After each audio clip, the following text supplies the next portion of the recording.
What's up guys, welcome back. This is Anime Crossover. You'll be watching What If Naruto Was the Emperor of Elements, in the Avatar Part 9. Now, let's begin. The capital city of the Fire Nation, Naruto's POV. The flickering light of a candle illuminated the table, enabling me to read the dry, ambiguous lines of the reports with ease. Only Old Man Jien holds any value, I remarked quietly, placing the papers aside and leaning back in my chair, feeling fatigued.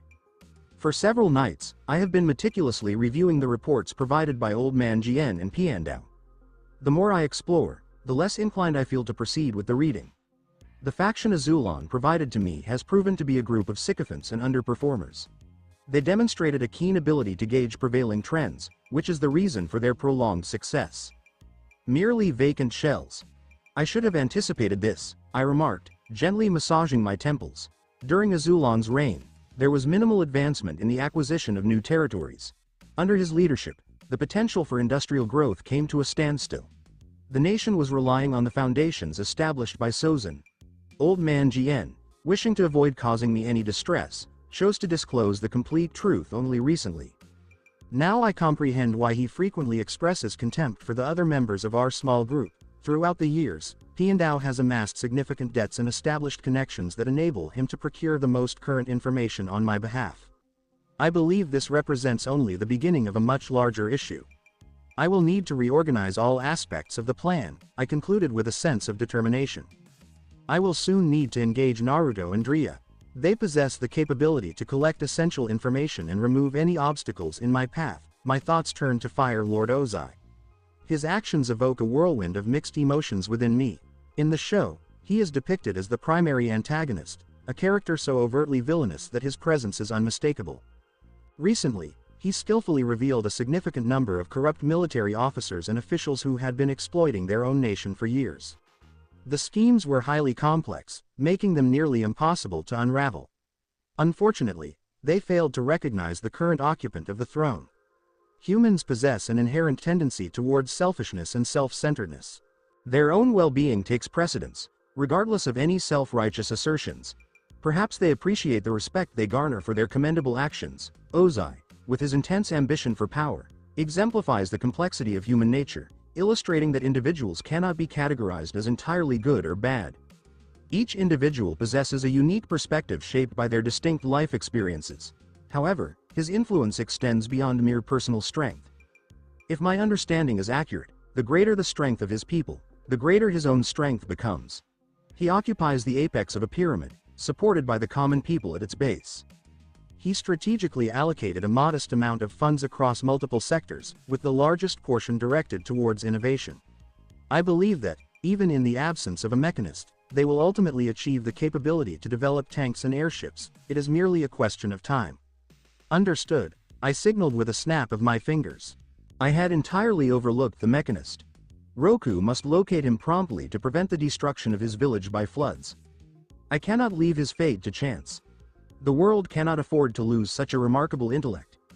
My keen gaze was directed at the world map displayed on the wall, where all the Fire Nation colonies had been meticulously marked. "Where are you hurrying off to, Ozai?" I inquired softly. "The comet is expected to endure for a minimum of 2 additional years, and with your determination, you will successfully navigate the entire 4-year period." Upon my arrival in the capital and after sending Hama home, I assumed the role of a quiet observer amidst a flurry of events focused on the Fire Lord. His actions led me to reassess his character and to engage more thoughtfully with my unintentional allies. My gaze moved over the map, as though my subconscious was attempting to convey a message. Statistical data surged through my thoughts: the estimated population of the Earth Kingdom, their military forces, and their capabilities. Upon comparison with the attributes of the Fire Nation, I came to a significant realization. I understand now, I acknowledged, recognizing my oversight in not considering the broader and more strategic perspective earlier. The military forces of the Earth Kingdom surpass those of the Fire Nation, and a significant number of individuals evade conscription. Meanwhile, on the islands, all capable individuals are being mobilized. In the event of a significant defeat, there would be no individuals available to succeed the fallen soldiers. The Earth Kingdom exhibits a lack of cohesion, as each province adopts its own distinct approach to self-defense. Conversely, The leader of the Dai Li actively promotes this, effectively isolating the central region from the others. Imagine a scenario where numerous mechanists are distributed throughout the Earth Kingdom, capable of developing innovations to effectively counter the Fire Nation. The Fire Nation will not be able to maintain their shipbuilding secrets indefinitely. Human error is an unavoidable factor. In the future, whether it be in 1 year, 5 years, or 10, the Earth Kingdom is poised to advance and develop its own ships, tanks, and various military technologies. Consider Lao, who possesses significant wealth. Constructing 10 factories would be a straightforward task for him. Ozai is unwilling to allow the Earth Kingdom the opportunity to ascend while the Fire Nation maintains its advantage. They need to secure all territories promptly. Should the Fire Nation be forced back to the islands, it would result in significant famine, given that a majority of their food supply is sourced from the colonies. Ozai aims to achieve significant goals within his time frame, initiatives that will benefit his people in the long term. I would like to consider him a friend. However, our perspectives differ significantly. There are an overwhelming number of thoughts for a single day, I concluded, extinguishing the candle. As I carefully attended to Azula's sprained ankle, my mind drifted to more serious reflections. I lack expertise in politics, which made it difficult for me to promptly identify any issues with my allies. However, regarding Kai and conquest, I believe I possess a considerable level of expertise. It was solely Azula's blue fire that grounded me once more. In our initial training session, I conducted a comprehensive review of the sources related to the Fire Lord's children, discovering no noteworthy findings. Azula's blue fire exhibited no differences in temperature or other properties compared to standard flames. I decided to set the matter aside, as there were other pressing issues to address at that time. Today, I became aware of a subtle detail that led me to perform a more thorough examination of Azula's Kai. Each bender utilizes a specific amount of energy to initiate a technique. Masters, however, utilizes only the essential techniques for standard practices. Ultimately, their Kai density is superior, and they ensure it is not squandered. Azula is certainly a talented firebender, however, she must still understand the appropriate amount of energy to allocate for each technique. Many individuals fail to understand this, exerting maximum effort into each strike. The challenge was that Azula was utilizing Kai at master levels, levels attained by individuals who have dedicated the majority of their lives to refining their mastery over their element. That aspect captured my interest. This unusual fire must possess some unique characteristics. I was indeed correct. Azula possessed 1.5 sources. A comprehensive firebending source is present, accompanied by a minor component that serves as a partially operational airbending source. What caused me to overlook this initially? It does not emit energy at all. I perceived through my sensitivity, therefore, it was non-existent for me. It was only when Azula engaged her element that a slight reaction manifested, enabling me to identify this invisible source. Wan Shi Tong did not possess any records of such a flame. Individuals similar to Azula probably existed in the past, although there is no documentation to support this. In my view, Azula exhibited a natural inclination towards 2 elements, however, a human body, barring the avatar or an enigmatic entity from another realm, would likely be unable to withstand the strain of such opposing energies. The bloodline of the former avatar Roku was overshadowed by that of the Fire Lords.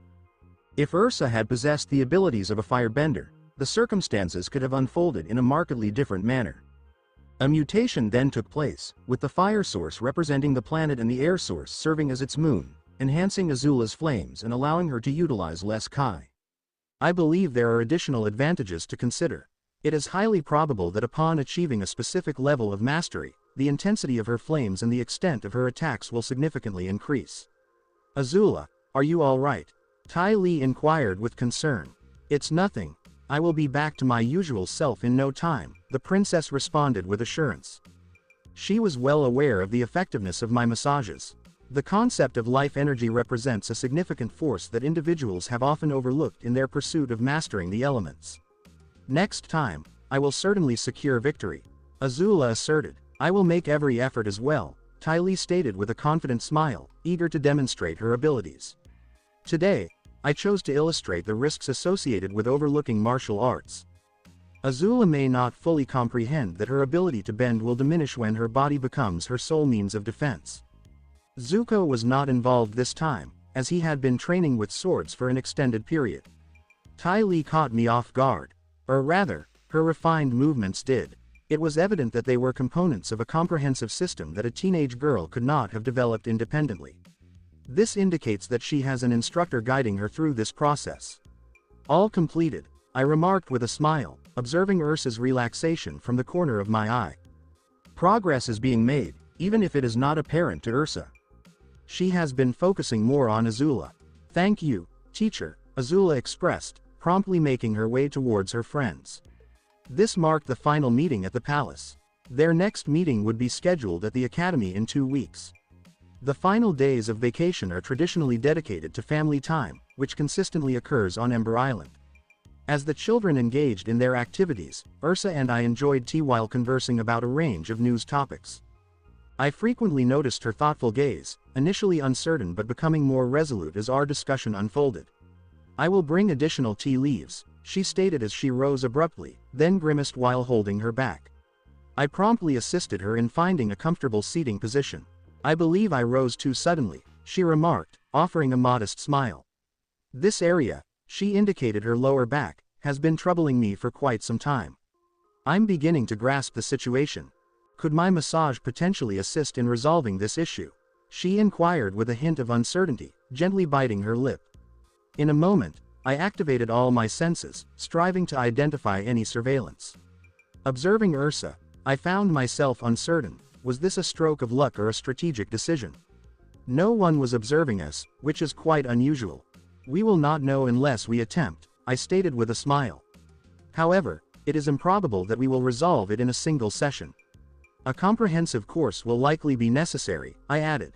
For a brief moment, a sense of triumph illuminated Ursa's eyes.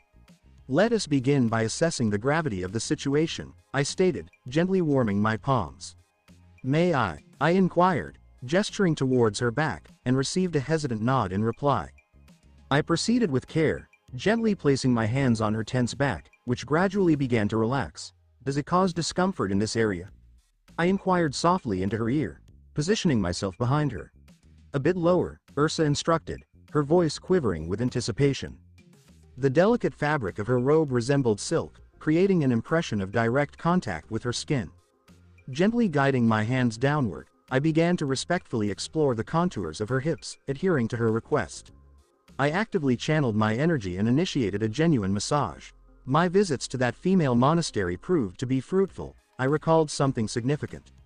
I monitored the children closely to ensure they remained unaware of the situation as my hands moved gently across her back. Tomorrow morning, she would feel significantly rejuvenated, as though she had released a few years from her life. I focused my energy on thoroughly healing her body, anticipating a gradual effect. What is occurring here? I had not yet distanced myself when Ursa's posture became rigid, and the aroma of female contentment reached my keen sense of smell. Initially June, followed by Ursa.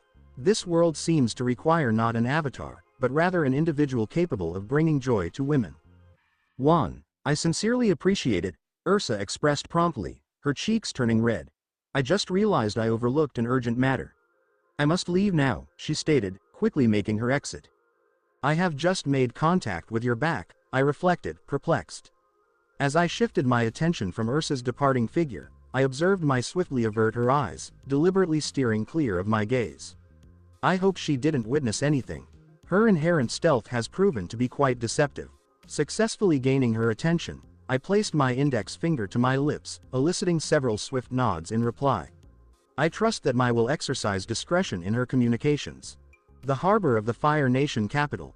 The calls of seagulls diminished amidst the lively atmosphere of the busy port during peak working hours.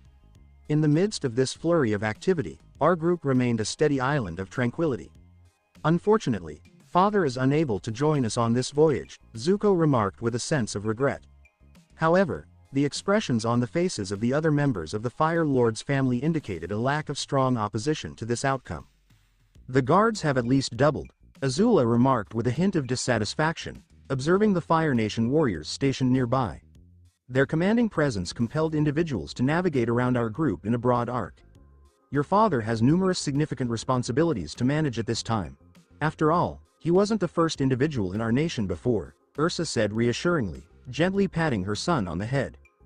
I am pleased that the Kai blocker is accompanying us, Azula remarked with a more upbeat demeanor, glancing at me as I stood beside her.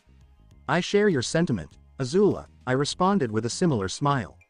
I did not anticipate that events would develop in this manner.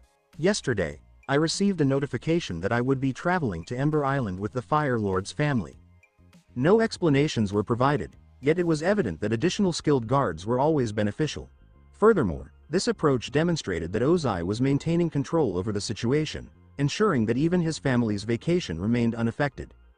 His absence appeared justifiable, given that state matters took priority over family affairs. Our impressive ship distinguished itself remarkably from the commonplace vessels surrounding it. The impressive stature and refined design effortlessly captivated the gaze of every passerby. In my view, it is unlikely that the world will encounter a vessel as meticulously crafted as Dria's in the near future. My lady, we are ready to board now, one of the guards said as he approached us, bowing respectfully first. Understood, Ursa acknowledged, keeping a composed demeanor, a shield she presented in the presence of unfamiliar individuals. Shortly, we took up residence in our cabins, which were nearly identical to the standard rooms in the palace, albeit somewhat more compact.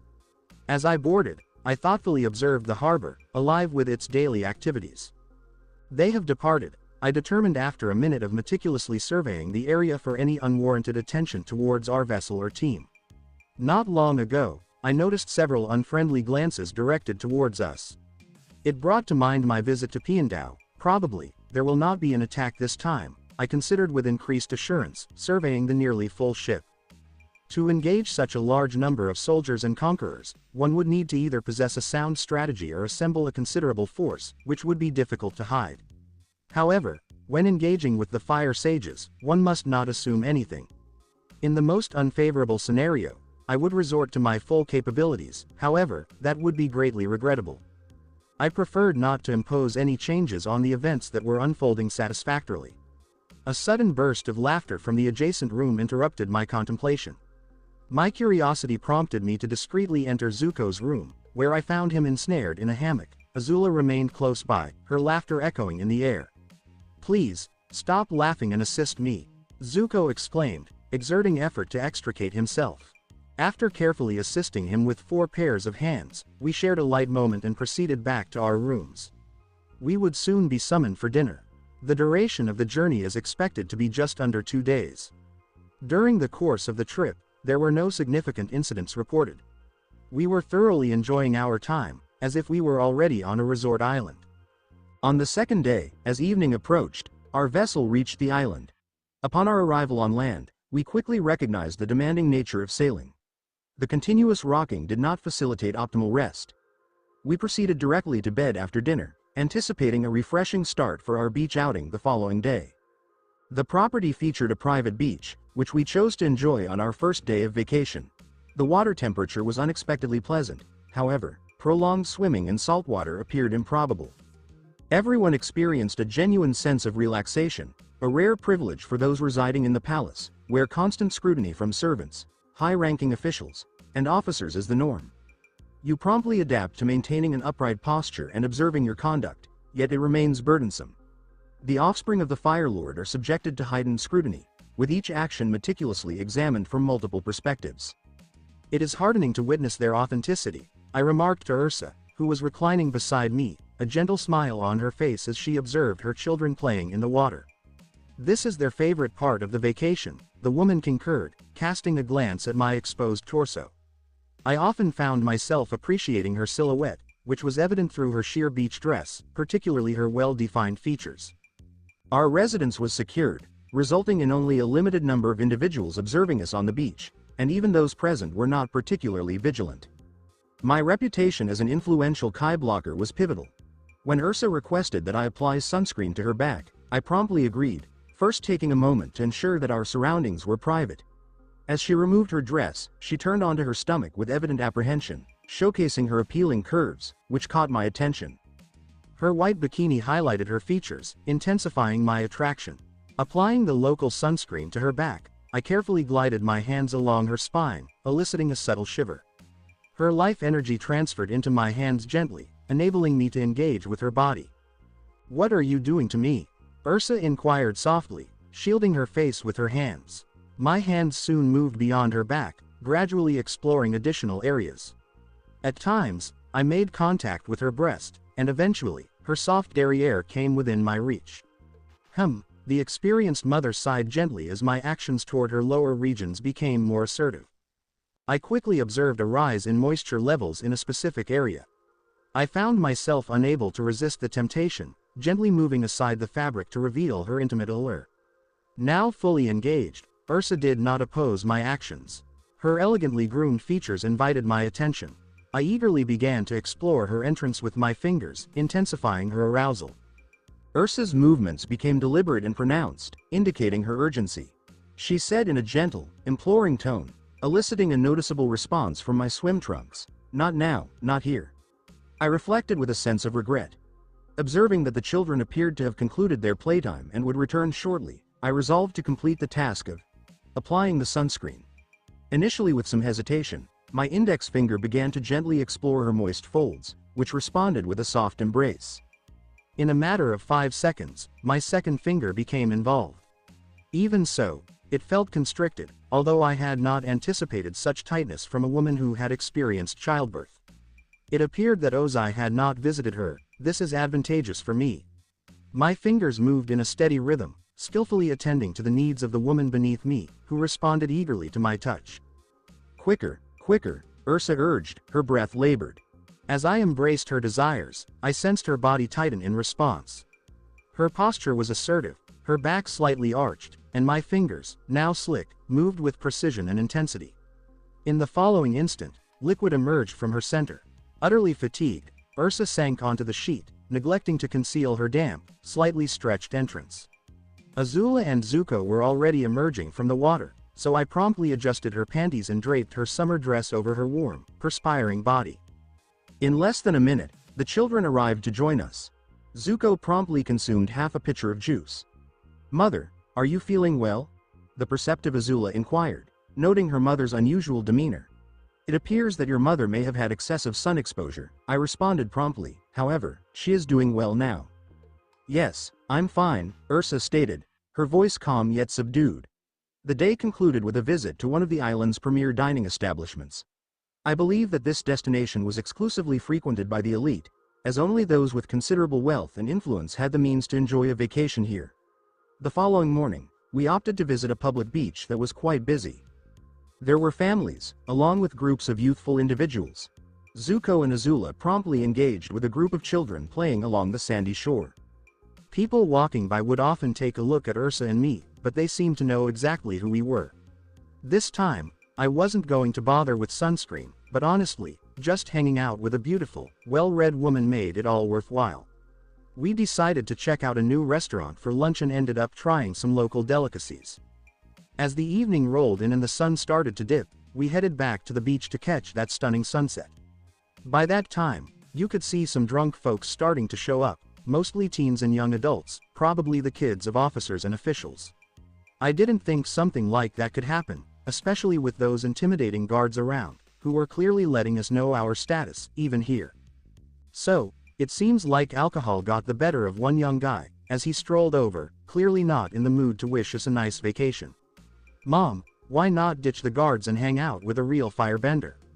said the guy, who seemed around 20, his eyes eagerly taking in Ursa's figure. Our guards got tense and started moving toward the fool, whose fate was already sealed. 2 other young guys were hanging out close by, looking pretty much the same as the guy talking. "How could you talk to my mom like that?" Azula yelled, her anger boiling over as she shot a stream of blue fire in his direction. "Ah," he yelled, as the flames wrapped around him. "What are you up to, kid? Are you tired of living or something? Do you even know who my dad is?" His 2 friends shot back. "So, all right, you're going to share everything with us now," one of the soldiers said in a relaxed tone. "Tie them up," he said, and right away, others came over, swiftly binding the young men after making them kneel. The chatty guy was still yelling, even though all he had were burned shorts and a bald head. "Awesome fire control, Azula. I just had to compliment my student." "Thanks a lot, teacher," the princess said, beaming with pride. Alcohol causes a lot of problems. The actions of these young men could create issues for their families. Their fathers might likely lose their jobs or, even worse, face something far more serious. You know, trying to hit on the Fire Lord's wife crossed a line. It disrespected the leader of the nation, and Ozai definitely couldn't just let that slide. His reputation was on the line, after all. What happened? Zuko asked, walking over with a look of confusion on his face. Just some guy who thought he was something, Azula shrugged. Even with the not-so-great incident, we still found a way to soak in the last moments of the sunset, feeling like one big family. While we were taking in the beautiful scene, Ursa, sitting next to me, gently put her hand on mine. As I looked at her, I noticed that sweet smile she had, and it felt like it was just for me. With a smile, I reached for her hand and held it gently. You know, sometimes it's the little things that say a lot more than just talking. Feeling a deep desire for affection, Ursa welcomed Juan into her heart, already curious about how their secret relationship might unfold. Coal Island, the home of the Fire Lord's family. Ursa's rooms. There she was, sitting in a woven chair, one of the most stunning women in the whole Fire Nation. Even with her age, she could easily hold her own against the younger maidens.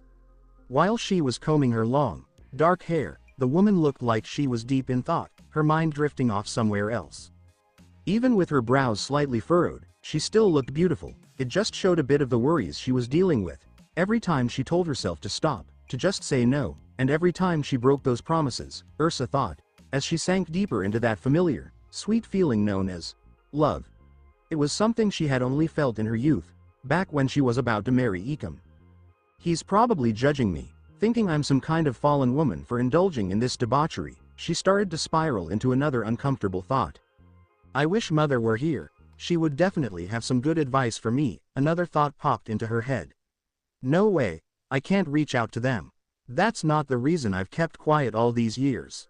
I just don't want them caught up in all this palace drama or end up being targets of these terrible people. Ugh, everything just feels so complicated, she sighed, letting out a tired breath. Putting the comb down, she slipped into her evening gown again, the one she had picked out for their family theater night. She understood that in a lot of political marriages, feelings didn't always grow between the partners. In these situations, husbands would often choose more flexible partners, and sometimes wives would do the same with men, as long as their families had enough influence to keep their husbands from calling all the shots. Basically, the most important thing for her was to give him a son, and after that, they just had to keep their affairs under wraps while showing off a happy family to everyone else. I've done my part, haven't I? So maybe it's time to enjoy a bit for myself. She pondered, looking at her reflection in the gown. I definitely didn't start exercising for no reason, she said with a smile, clearly proud of how far she's come. Dimmed lights, the last row, just the two of us. Ursa was lost in her thoughts, picturing how their theater outing would go, especially with their usual private box all set up for them. Out of nowhere, she found herself remembering the first time he had touched her with his fingers. She quickly noticed a delightful tingling sensation in her already damp core, prompting her to switch out her underwear once more. She never imagined that even without real closeness, something so powerful could happen. It might turn into something you can't get enough of. It was kind of what you'd expect from someone who had only ever experienced one way of doing things, and even then, it wasn't like she was super excited to be with her partner. Wanpav. Coal Island. On the same day. Just a little heads up about the lemon. Consider yourself warned. The theater was absolutely buzzing with people. Local performances were a huge hit, and this was the time everyone was excited about. We had seats right in the center, on a raised platform, which highlighted our status without being too flashy. So, Azula and Zuko were sitting just a row below us, and the guards were all over the place in the hall. It was just the four of us hanging out in the private box. Just 5 minutes later, the lights went down, and the stage was the only thing glowing. Before long, a charming guy with trendy sideburns and sparkling eyes walked onto the stage. For the very first time here on this stage, and in the whole Fire Nation, we're about to dive into the love story of Oma and Shu. Their genuine feelings broke down the long-standing hatred between their clans. He started, his voice filled with emotion. I won't keep you waiting, let's get started, he wrapped up with a smile, as the audience clapped politely. I'm curious to see how the Fire Nation would interpret this play. I had seen it in the Earth Kingdom before, but I wasn't sure it would be the same here. Well, you know, the cast and the mindset were just different. Finally, something new, Zuko said under his breath, feeling worn out from seeing the same shows year after year. So, the backstory of the conflict kicked off, and before long, the main characters showed up. You know, I have to say, the acting was impressive. But hey, I'm not a critic. I tend to enjoy just about everything I watch. Before we were even a third of the way through the performance, I felt Ursa lean her head on my shoulder and softly take my hand. The message was pretty straightforward. Remember the magic of the back row. I took a quick look around and noticed that most of the audience was completely absorbed in the drama happening on stage. No one was glancing up, and honestly, even if they had, the darkness would have hidden any sight. I looked over at Ursa, catching her eager gaze and the way her lips were slightly parted. When our eyes met, we gradually moved closer together. Ursa couldn't keep her eyes on me, so she shut them tight and started blinking quickly. Before long, our lips came together for a sweet first kiss. It felt like time just stopped for a second, and my heart was pounding like it was on fire. It was clear that it wasn't enough, so I gently cupped her chin and brushed aside a stray strand of hair before claiming her lips again, this time with my tongue. I can't believe I did that, Ursa said, catching her breath.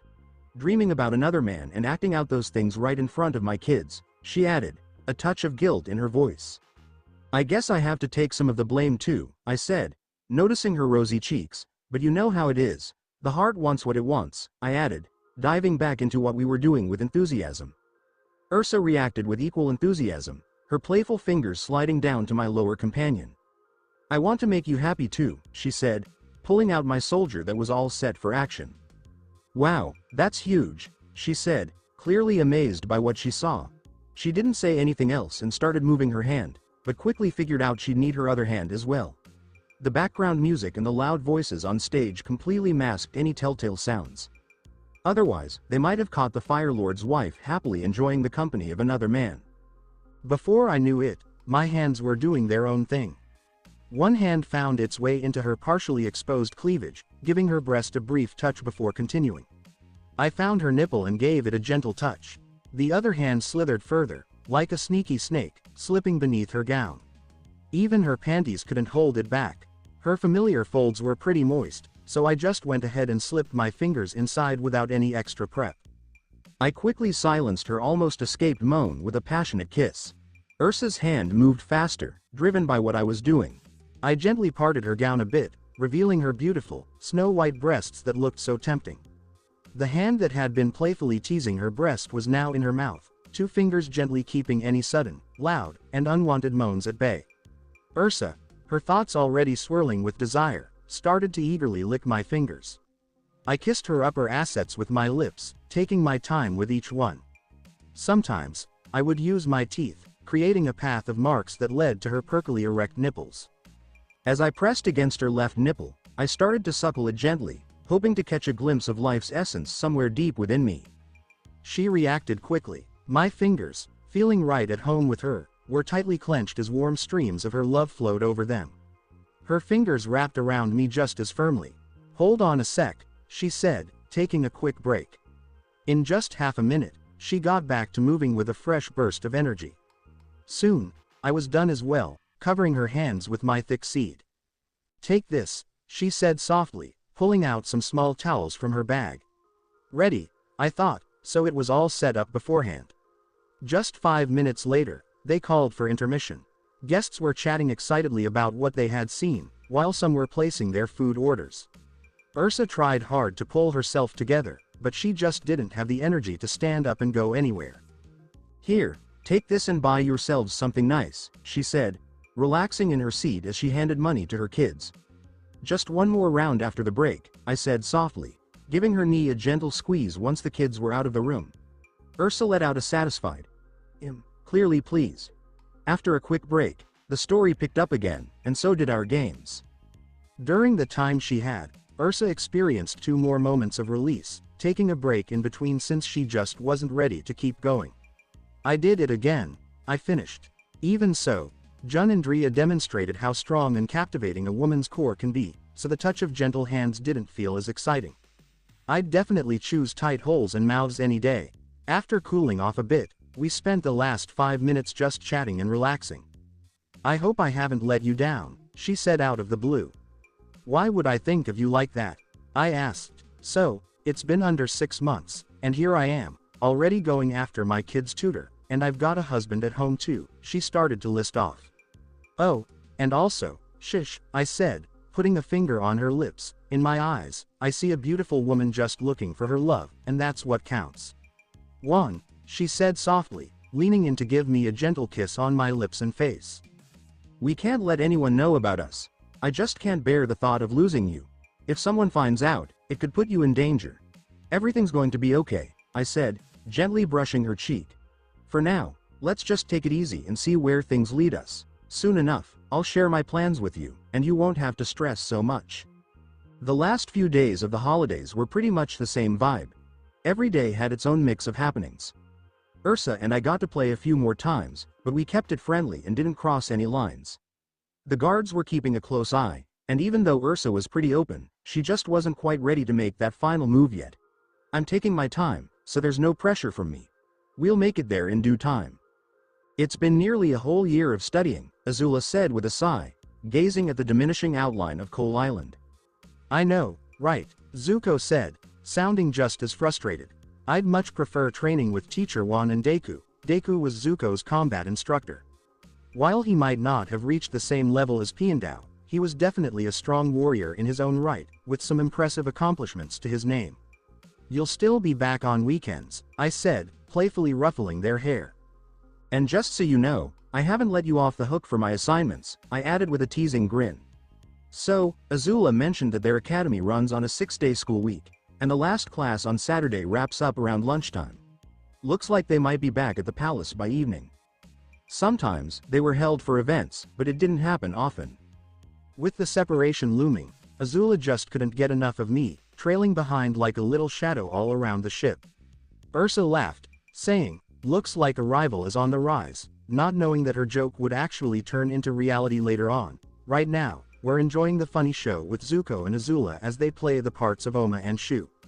Looks like they shouldn't have bothered their mom, now they're facing the consequences of their actions. The Fire Lord's Palace. We had a great time on the Coal Islands, but now we're back in the capital and settling into our daily routines. Azula and Zuko headed off to their academies, ready to dive into their studies of firebending and pick up some other skills along the way. I suddenly had more free time on my hands than I knew what to do with, and I was all set to make the most of it. I had to look into almost every top official in the Fire Nation, trying to figure out who cared about their people and had the right skills for their jobs. It was a bit tricky because a lot of this information wasn't available right away. Most of them lived pretty secretive lives. Some were already caught up in their vices, working for the Fire Sages, while others I'd label as ultranationalists. After all those wars, they thought their nation was destined to take over the whole world. With my future approach to building connections, they would just get in the way of progress. I collected some information and started putting it all together with what I picked up from old Zhang and Piandao, trying to figure out who matched my criteria. I also hung out with Ursa, and you could feel how much she missed her kids. She went back to her favorite hobby of reading in the palace library, where we had our little meet-up. Every now and then, we stumbled upon something a bit more thrilling, but those chances were few and far between. You know, the library had its own staff, and officials would often drop by looking for information. Just one more minute, and we'll wrap things up for today, I told Ursa, who was sweating after holding that plank for 2 minutes. All right, she sighed, sometimes regretting the day she asked her partner to help her train. I liked seeing Ursa's toned figure, especially with her athletic outfit on. Every week, the kids would come over and share all the stories from their time away from home. I don't get why we have to take this etiquette class. I mean, I already know all this stuff, Azula said, clearly frustrated with what she thought was a waste of time. I'd much prefer to focus on getting good at firebending. We kicked off our military strategy lessons this year, Zuko replied, clearly thrilled about the new curriculum. The Academy for Boys was all about shaping great strategists, commanders, and warriors, after all. As the days went by, I started to uncover the real sides of the people around Ozai and the Fire Sages, all while looking forward to the solstice. At Library of Wan Shi Tong, it was finally time to go after those dark spirits. Drea, right next to me, was buzzing with excitement, eagerly waiting to see Gaia again. These scrolls will help the others get to where they need to be. I picked spots that hardly anyone goes to, the Spirit of Knowledge said, giving me 3 sealed scrolls to send Juan, Naruto, and Roku back to their original realms. I happily accepted the gifts, curious about how they were made. Is it possible for me to learn how to create something like this? I mean, you're writing, I found myself asking. With them, Wan Shi Tong pulled off some amazing stuff, like the gravity room and virtual reality. Those abilities have endless possibilities. No, he said right away, crushing my hopes. I got these abilities from the world around me, he said. Not at all, I asked, feeling my hopes start to fade. I can show you my language and script, but just so you know, it won't give you my powers, he said after thinking for a moment. So, what's the point of it all? I asked. It's kind of like having a car but not knowing how to drive it, yet some folks still give it a go. So, all my books are written in what you might call a spiritual language. It's interesting because readers tend to see the language they're most comfortable with, he shared. With this knowledge, you'll get what I mean by the information I've encoded. He said with a grin. Noticing I wasn't too excited, he said, you'll also read faster. Alright, let's dive in and learn, I said. I underestimated how big the library was, and honestly, reading all those books before Vatu shows up feels like a huge challenge. I could save some time with this skill. With just under 5 minutes to go before the barrier between worlds started to weaken, I called on the other, Mies. Roku and Naruto being gone for a bit wouldn't raise any eyebrows, but Wan had to get old Yang's help, saying he'd be busy training his grandkids in elemental bending. That's unusual, I said, feeling my body sway a bit. Are you alright? Drea asked with concern, helping me to steady myself. Yeah, I'm feeling better now, I told her. My body had to get used to thinking faster. With reason kicking in, our brainpower shot up, and it was shared evenly among us. Now, I'm feeling a boost in my abilities, but it's making me a bit dizzy for a moment. Are you sure you don't want me to stick around? I asked Drea for the 3rd time that day. No need to stress, Gay is just on the other side waiting for me, she said. We'll be apart during the transition. I go to places filled with fire and earth energy, while she'd head to the spots with nature vibes. Every time, getting around got simpler, and locating spots I had been to before wasn't a hassle anymore. Just a minute after Drea replied, we sensed a gentle spiritual wave rolling across the globe, beginning at one pole and reaching the other. Did you feel that too? Has it always been like this during the solstice? I asked Drea, who was standing there calmly. Are you talking about the wave? She asked, tilting her head. Yeah, it happened every single time, she said. You know, it's not like it happens all the time. I actually first experienced it when I became a higher spirit, still hanging out in the spirit world. I finally get it. I never felt it before because I just didn't have the sensitivity, I said. But now I've reached the highest level. We can put that on hold for now. I gave Drea a quick kiss goodbye and then stepped into the other world. As I was shifting between worlds, I had just a few seconds to figure out where I wanted to show up. It seemed simple enough, but just one slip up could mean serious trouble for me. I had to think it through. Chasing after the strongest energy trail might just bring you face to face with ancient dark spirits, but if you go after a weak trail, you could end up with nothing and just waste your time. I went with my gut and picked a path that blended fire and earth energy. Suddenly, I was standing right under an active volcano that looked like it was about to blow its top. I acted fast, tapping into my fire kai and letting flames burst from all 4 limbs to launch myself up into the air, away from the lava. I guess it wouldn't have been the end for me, but getting caught in the fire definitely wouldn't be fun, I thought. With all this life energy I have, I could probably swim in lava for a bit. As I gazed at the horizon, I spotted thousands of active volcanoes, popping up like those pesky boils on a teenager's face during a hormonal phase. Definitely not the best comparison. 3-meter-tall dark spirits popped up from the lava, looking like golems made of stone, with orange flames dancing in their cracks, wrapping around them. Ah, now it all makes sense why my gut feeling brought me to this place. These spirits perfectly balanced fire and earth kai. Get twice the advantage. Taking one down would amp up my fire and earth kai sources. So, there was this issue. There are thousands of higher spirits always going at it with each other here. Good thing they were busy, or they might have caused some serious trouble in the peaceful spirit territories. I wasn't able to grab attention, so I decided to handle them individually. Flying around, I discovered an ideal location to isolate and defeat the spirits. I watched from behind a boulder, waiting for a conflict between two virtually identical ghosts to end. After 2 minutes, a victor emerged, despite being severely damaged. My chance, I used airbending to eliminate air resistance and accelerated with fire, hurling myself at the spirit. It was already in flight before it could react. Hot, damn it, I growled, quickly drawing life energy to repair my burned skin. I should have created stone gauntlets first. Next time, I'll know better. The defeated fire golem was away from the main conflict, but not far enough to assuage my fears. Taking a steady stance, I let out a gust of air with both hands, sending the spirit flying deeper into the lonely area where we wouldn't be disturbed. A simple higher spirit isn't a serious threat. I've been defeating them for breakfast, I wanted to add, but only after thousands of deaths fighting virtual spirits.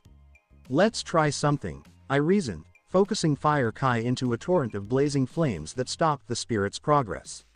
Currently, the air Kai. The flames grew blue, gathering force and wiping away the spirit's innate fire, leaving nothing but bare stone. That attack was as strong as those from the water Kai, which is already at the highest level, I heard myself say. Not bad, very not bad, forgetting the conflict. I finally gazed at the spirit, which had weakened without its fire. Again, I understood that everyone had a weakness. This spirit's fire was like a human's blood, full of vitality and strength.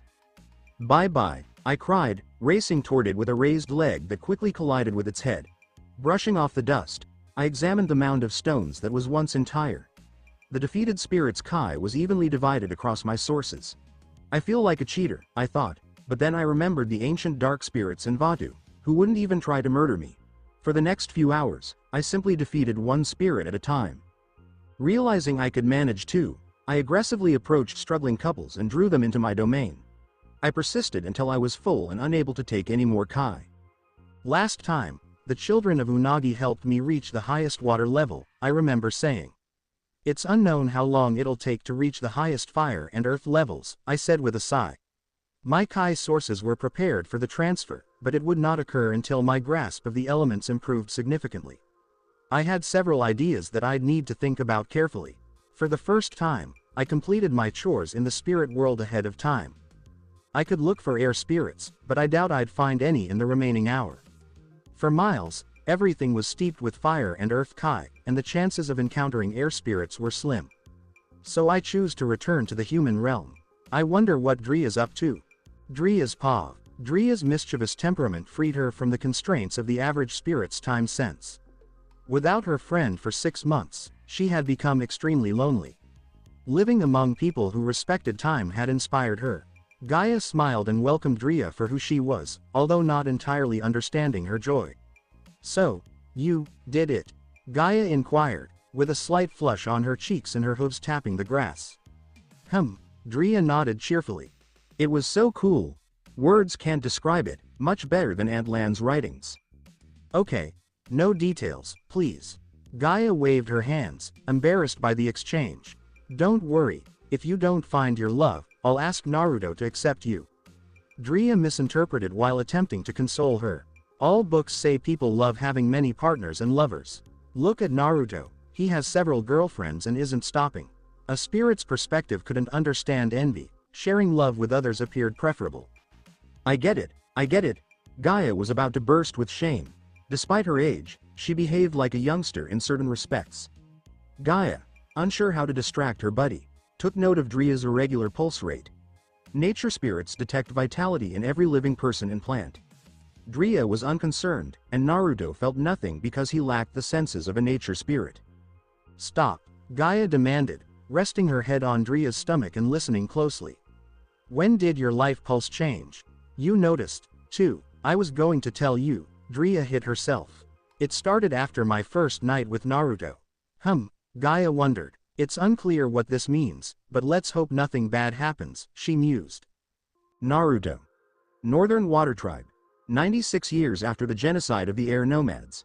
In the city's busiest area, where many shops and stalls thrived, an inconspicuous water tribe inhabitant wandered, ostensibly inspecting the items. His dark skin and blue eyes distinguished him as an authentic member of his community. Heard the news? A masculine voice asked from behind him. You mean the bending rankings? And the new laws? Another male voice inquired. Of course. I doubt anyone hasn't heard about it by now. Seems strange to me, the first added. It's great, but everything happened so quickly, he remarked.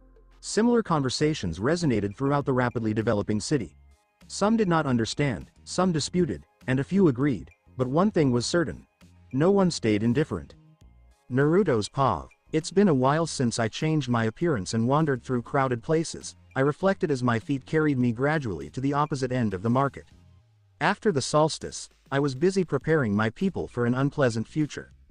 The results of my efforts would be hardly evident to this generation, and only a select few were aware of what was to come. The new laws provided significant rewards to skilled waterbenders. Masters of their craft and outstanding students were given every opportunity to concentrate completely on their personal growth. The tribe provided housing, food, and other necessities. Battles would be used to determine rankings, with the winner receiving the most benefits. Every 6 months, 3 waterbending mastery tournaments would be held. The first would be for novice pupils under the age of 18. The second would feature sparring between pupils over the age of 18 and those who had completed their training but had yet to earn master status. Finally, the masters would enter the arena to vie for the distinction of second best, as first place was unquestionably mine. I knew all too well what power does to individuals, therefore the tremendous benefits came with equally severe consequences. Laws against brilliant individuals had tightened. Waterbenders may face the death penalty for committing significant crimes against non-benders. Ordinary people had seen little change. They were free to pursue their regular jobs. Warriors were also not neglected. An annual competition would put their cold weapon skills to the test. "Where are you going? Need a ride?" A boat stopped next to me. I hadn't realized I had left the lively portion of the city and arrived at one of the water canals. "No, thanks," I replied, declining the offer. As I watched the boat slip away, I mused on how the city had changed. Canals, which were once limited to prominent streets, now run throughout the city, some even beneath it. Many administrative buildings had grown in size, rendering them incapable of meeting the demands of the expanding population. On the next block, a pack of bear dogs approached me. "Quiet, I'm undercover here," I said, pushing away Balto's slobbery muzzle. "And you, don't copy him," I chuckled, addressing my devoted friend's children. Despite their exuberance, I continued toward the palace. Tonight, I was supposed to present an award to a highly accomplished healer. This occurrence would reinforce the healing hut's hold on the psyche of our male populace. Near the palace, I resumed my true appearance and entered, ready to deliver my address. "Dear, do you think it's wise to make such a spectacle of this?" Kana inquired, slightly concerned. She recognized tonight's honoree. She had previously taught healing to his group. "I wouldn't do it without his permission," I responded, putting on my formal outfit. Hotar is a born healer. Despite all hardships, he pursued his goal. He's faced scorn and misunderstanding, but as he told me, it would only bring me joy to show that the chief himself values my healing skills. Hotar, the son of a waterbending master, lacked fighting instincts. His commitment was only revealed when he defended his interests. His father promised a bright future for him, never expecting his son to take a different road. Everyone in the city had heard about Hotar's dispute with his father. The latter refused to accept his only son's decision, attempting to dissuade him. Despite losing friends and his father's approval, Hotar persevered in recovering, progressing so quickly that he nearly broke my own records. "How do I look?" I questioned Kana, once dressed in fur robes and with the emblem of authority tattooed on my forehead. "Ah, these customs. Like a true ruler of all peoples." She smiled, smoothing my garments and kissing my lips. "Flatterer," I admitted, a little embarrassed. "I've been speaking in front of my people a lot lately, so the nerves are gone, but some still enjoy outside encouragement." Hotar, the first male master healer, waited outside the palace's exit. Many female pupils fell in love with his attractive face. "Nervous?" I inquired, approaching. "A little bit," he admitted, fumbling with his garments. "It's normal," I unexpectedly said. "I was nervous the first few times, too, but once you forget the planned speech, words flow from the heart. Just speak what your soul feels." I touched his shoulder and went forward. The crowd gathered in the square, those who were not working on essential projects. "Dear brothers and sisters," my commanding voice exclaimed. "On this historic day, we write our history." I took a deliberate stop to reflect on the significance of the occasion. We're all proud of our waterbenders and warriors, who guard our peace, right? Exclamation mark quote. Yes, absolutely. The crowd responded. But who heals their wounds? Who allows them to continue their service after illness? Each phrase seemed to weigh heavily on the listeners, sending shivers down their spines. Healers, I exclaimed with full force. They fight for our lives on another front, no less important. Today, I honor a man who, overcoming challenges, became one of our tribe's most skilled healers. Hotar, son of the esteemed waterbending master Khan. As the slightly anxious Hotar reached the stage, some of the audience erupted in cheers and whistled. "Oh, my love Hotar, you're always so handsome," exclaimed one female, practically passing out from excitement. "I remember how he helped me at the healing huts," another exclaimed, eliciting envious looks from her pals. "Soon, I'll gather the courage to confess my feelings." For a moment, the girls' lovely voices drowned out everything else. They recognized Hotar not only for his good looks, but also for his actual power in rejecting society's expectations of female behavior. "Lucky guy, so many girls around him," one youngster said, enviously. "I'm signing up for healing courses today," another boldly announced. "Me too, and me, shame I'm a firebender," murmured a dejected Jong Jong. Young men, anxious to comprehend the other sex, were willing to go to extraordinary lengths. Hotar had blazed a route that others would quickly follow. "Everything's going according to plan," I thought, eavesdropping on conversations with a mischievous grin pulling on my lips. "Brothers got that creepy smile again," Yui muttered, looking at Naruto's face. "Yeah, he's definitely up to something," Katara concurred. I pretended not to hear and soon regained my grave attitude, appropriate for a chief. Hotar's brief speech strengthened the effect, encouraging both youths and men. Just a week following Hotar's appearance in the spotlight, the healing huts were inundated with newcomers, leaving teachers in short supply. Good thing it's not my headache, I thought. Happy for my delegates. Sorry, Grandma Yugoda. And cheers to whoever invented delegation. I sipped aromatic tea. Someone knocked on my office door, interrupting my peaceful moment. "Come in," I moaned, drinking my tea. The knock's urgency signaled bad news, and its intensity implied I'd have to leave my desk. "Chief," one of my couriers exclaimed, gasping. They're fighting again," he exclaimed, pointing behind him. "Catch your breath," I added glumly. I'd learned to assess the severity of the problem based on my courier's fatigue. "They're waterbending again," he said calmly. While others may find his words incomprehensible, I understood exactly what he meant. "Why didn't you say so sooner?" I said, forgetting I'd ordered him to breathe. I leapt out the window and soared toward the arena. As I neared, I noticed waterbenders fleeing. "Those maniacs are waterbending again. Unbelievable," a stout, bearded man complained. Deep inside, he envied their abilities. Those demons in female forms. He reassured himself that they were spirits rather than humans while fleeing danger. "Call the chief," another exclaimed, his voice breaking. "I told them to fight outside the city," I recalled. "Now they'll actually pay." I dodged an ice spear by diving to the left. In the next second, I witnessed two adolescent girls and an elderly woman fighting passionately and uncontrollably. When Hama first arrived in the city, he struggled to adjust. Her life had trained her to keep her guard up at all times, to look for foes anywhere. She first kept everyone at a distance, interacting solely with Kana and me. But time passed and the ice melted. As she emerged from her shell, our tribe got one of the most powerful waterbending experts. She immediately gained the respect of other waterbenders, who valued the expertise she provided. She befriended our family, but despite Yui and Katara's feelings, they couldn't allow Hama to stay the strongest female master. This frequently resulted in deadly conflicts, endangering citizens. Katara and Yui attacked Hama together, clearly reading each other's minds. Hama responded with a smile, as if revitalized. Their conflicts were always a draw. Hama's experience versus the girl's numbers and youth. "Stop," I exclaimed, gaining control of the surrounding water. Katara and Yui bent their heads to avoid my penetrating sight, while Hama stared at me. Weren't the last damages enough? I'm continually getting complaints from citizens. "Oh, come on, grandson," Hama said as she put on her lovely grandmother mask. "Remember when we caused chaos at the southern pole?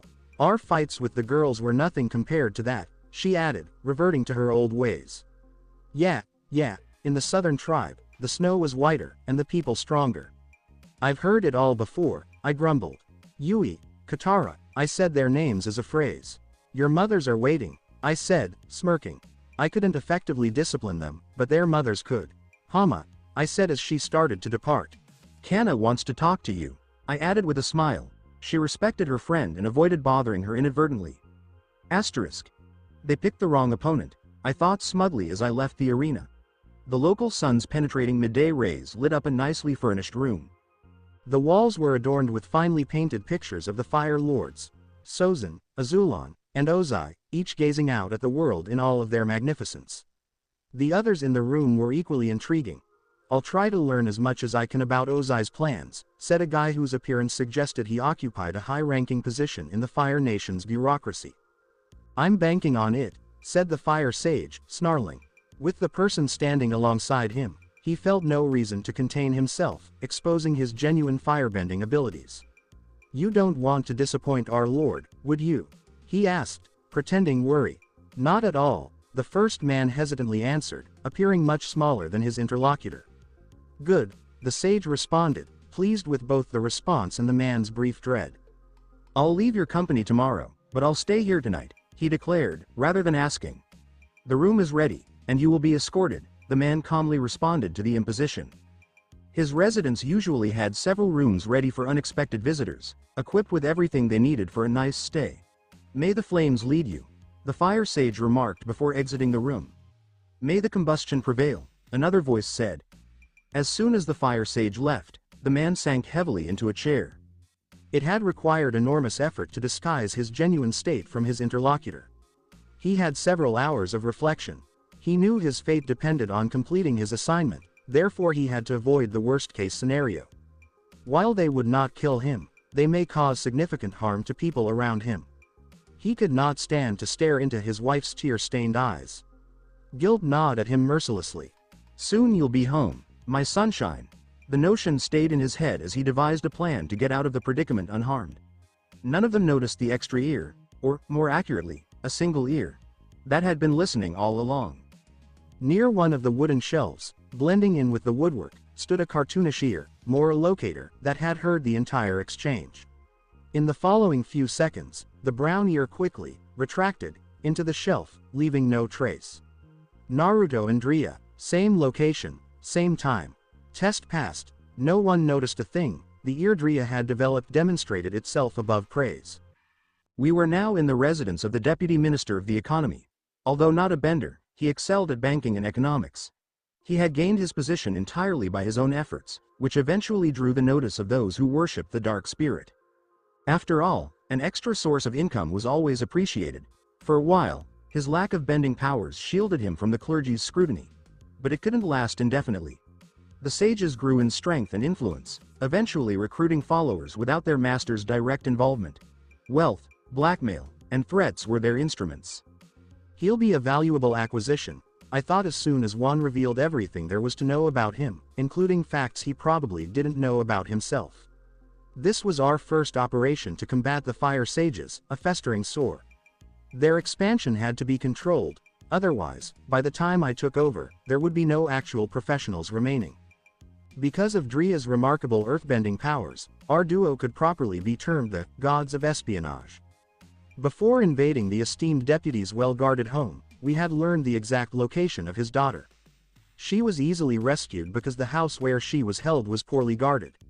The majority were regular troops, with a few mid-level firebenders.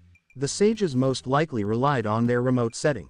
After all, who would look for someone on one of the thousands of deserted islands? The bright girl immediately located the boat we had abandoned, which held a chart, compass, and enough groceries for the trip to the capital.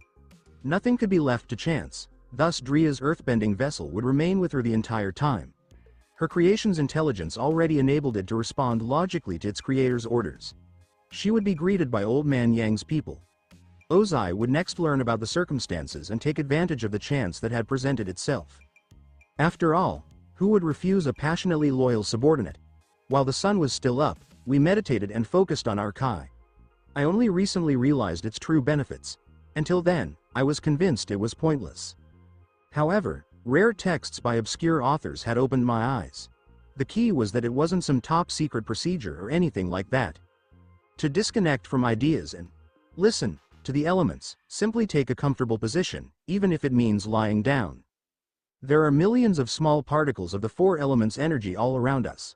Some regions have a lot of water, while others have a lot of fire, while still others are better suited to work with dirt. The fact that the air nomads built their temples on high ground, where strong winds always blew, is not a coincidence. Why are firebending skills stronger in their home country, which has a lot of dormant and active volcanoes? The water tribes might easily take over areas of the Earth Kingdom because of how many people they have, but they selected the poles, where they are always surrounded by water in some way. When you think about it this way, people aren't that different from spirits, they just choose more pleasant places to live. Maybe the elements themselves are whispering their secret wants to them. Of course, I wouldn't get much out of doing that now because the air energy in this room was quite low. But from a different angle, it wasn't so bad. It was a kind of training, after all, because you had to utilize your senses to see these little troublemakers in the air. I had already meditated in all of my ways by this point, and as a witness, I can state that each part has its own personality. Air particles don't like to stay in one spot, which makes it hard for your senses to catch them. On the other hand, the Earth doesn't move much and stays in the same place. Like different kinds of fish, water droplets can swim alone or in schools. It's just as hard to see fire particles because they move randomly. Meditation is an excellent way to relax the mind. I get why tranquil airbenders can do this for years now. Something is charming about it. Plus, it has a lot of real-world benefits. It will help me get better at bending at the highest level. Soon, darkness fell, and it was time to get rid of one parasite. We quietly made our way through the house to the room of our target. I could tell he was having trouble sleeping because of my airbending. The scoundrel must have known something was wrong. I'm glad they are still human even though their abilities have grown, I thought. That means they all have to eat, drink, go to the bathroom, and sleep. I questioned Drea through thought speech, ready. I hadn't utilized this way of communicating in a long time. Drea said, all set, and opened her eyes. She had been steadily putting her earthbending energy into the wooden bed where our target slept. The following second, the sleeper's heart and brain were stabbed. He didn't have time to say anything, but I was ready to use my airbending to shut him up just in case. When we walked into the room, we noticed the body of an old man with two huge holes in it. The dead man's wide eyes seemed like they were staring at the world in bewilderment. Get rid of the body, I said.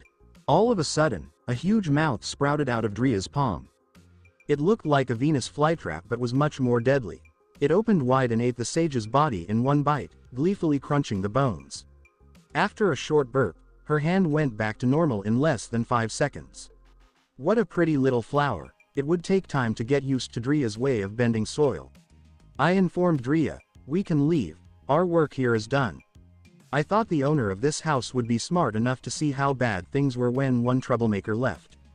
Ozai would briefly become a valuable asset until we, together with Old Man Zhang, stepped in and told the whole tale.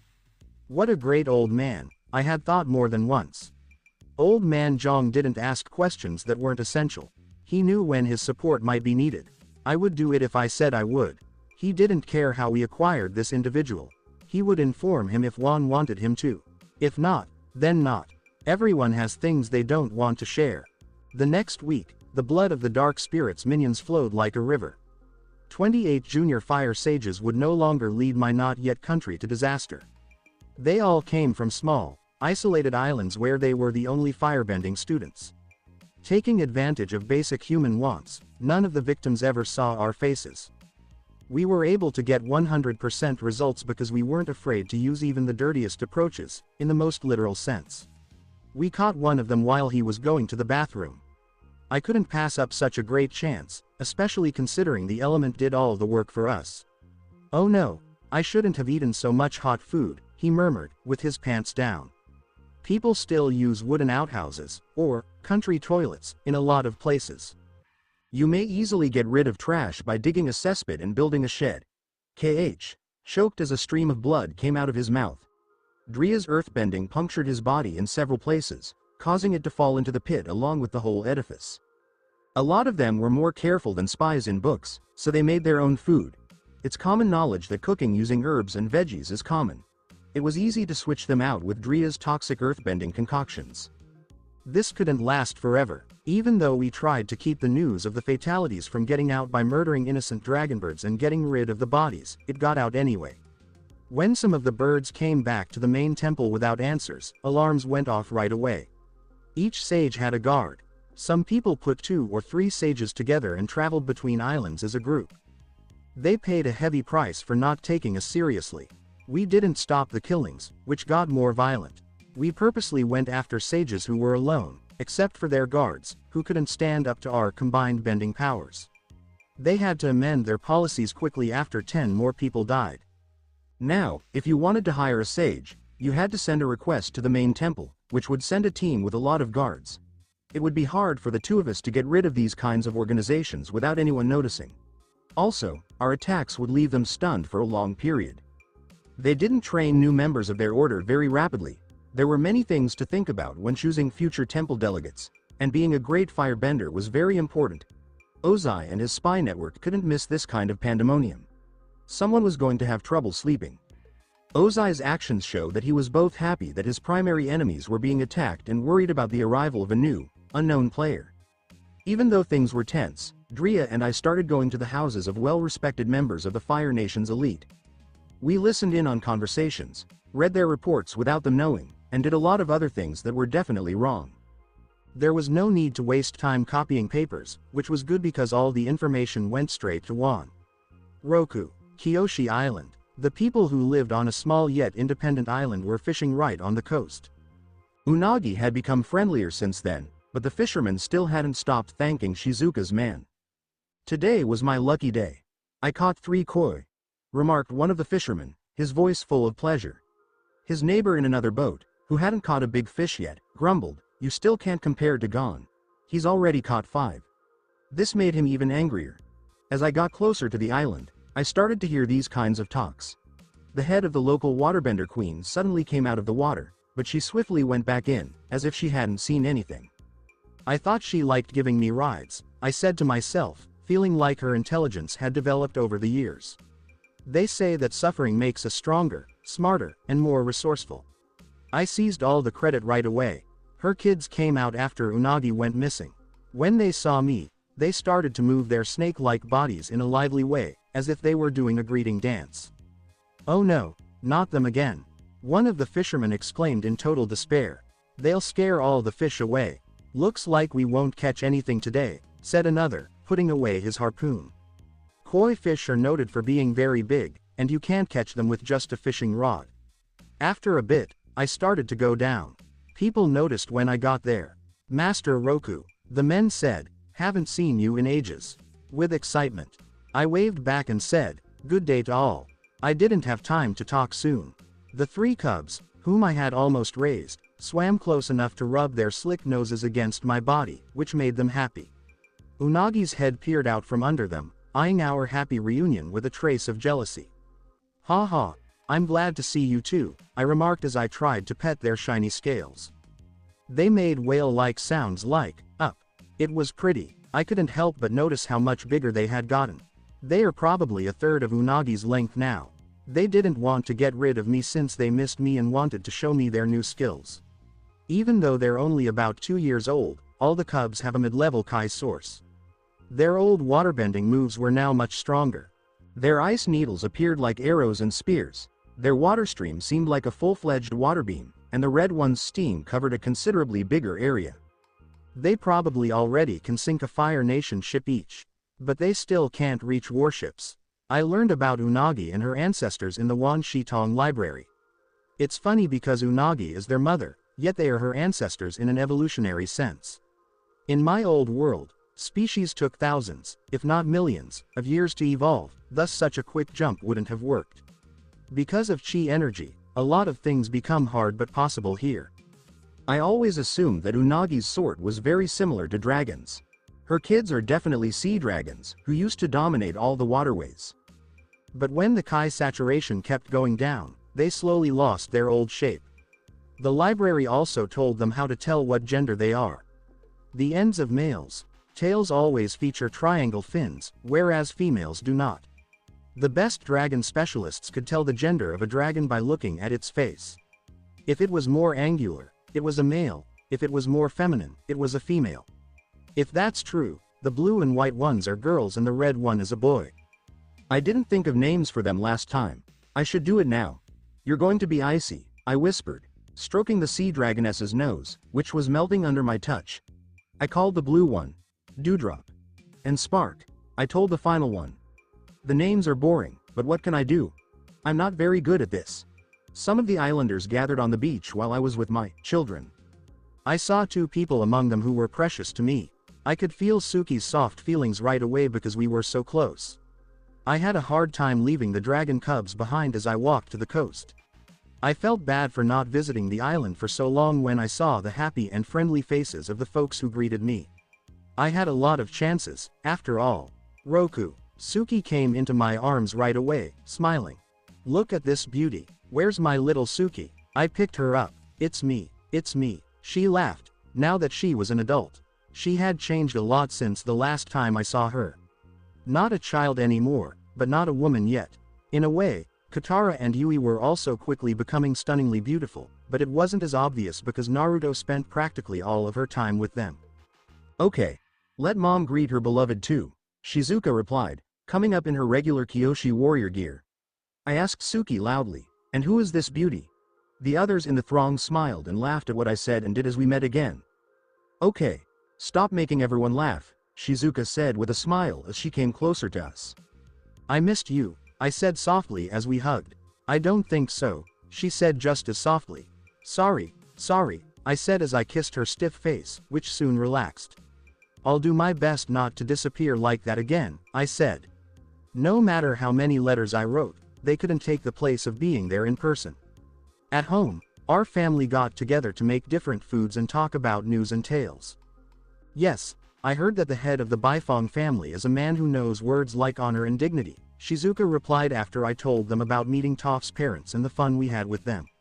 HMPH, Suki said, cutting vegetables even quicker. She said, we'll see who's stronger. Oh ho ho, I shouldn't have told her about Toph and how she can bend the earth. About a month ago, we had guests who weren't invited, Shizuka said slowly. At first, I didn't think much of it. There are still visitors, but the community isn't weak anymore. There are the Kyoshi warriors, Shizuka, who has unleashed her Kai, and Suki, who is good at bending earth. They were from the Fire Nation, she said in a low voice. The potato in my hands broke into a shape that I couldn't recognize, and I was angry, but I immediately pushed it down. There was no need to make a scene because everyone was secure. Also, Shizuka is a grown lady who has never given me a reason to question her. I asked, why didn't you tell me? In a calm voice. No, I will absolutely punish her tonight. I thought you were too busy, she said, knowing she had been stupid. What could be more important than the protection of your loved ones? I told them forcefully, next time, write to me right away about these things. What did they want? I asked, feeling a little better. Someone must have hurt them. They bought some healing herbs and supplies from us, and as soon as everything was loaded onto their ship, they left. Where were Unagi and her kids? I asked. I had ripped down the Fire Nation flag in front of them numerous times before I left last time to show them what to do if they came back. They even nodded their noses. People on the island may later blame any damage on water monsters that are said to bother them. And they would just go back underwater, where they couldn't be reached. They weren't there, she said, shaking her head. The talk made me feel bad, but it didn't last long. That night, Shizuka was quite loud. Fortunately, I had already strengthened the walls of the house, so not much noise got out. I had only planned to remain for a few days, but I felt bad and decided to stay for 2 weeks. I'll move Shizuka and Suki closer to me as soon as the Earth Kingdom's borders are safe. I previously talked to both of them about this, and they agreed it's better to wait. Suki doesn't want to leave yet because she has friends here. And Shizuka needs to train a good successor to take over military and training duties here. The next morning, they pulled me out of bed and into the open air. Suki was excited to show me what she had done. A huge stone fist, as tall as Suki, hit a rock and made a lot of cracks. Suki showed off her earthbending skills for more than an hour, with short rests in between. I can claim that she has made a big step forward. Her Kai supply has not only reached the early mid-level stage, but her skills now look very dangerous. Based on Kyoshi's warrior methods, she's starting to make her own style. At this point, it's hard to determine who would win a fight between Toph and Suki. Suki, who was a little out of breath from the effort, looked at me expectantly. I messed up her hair by ruffling it and saying, "You've done well, Suki.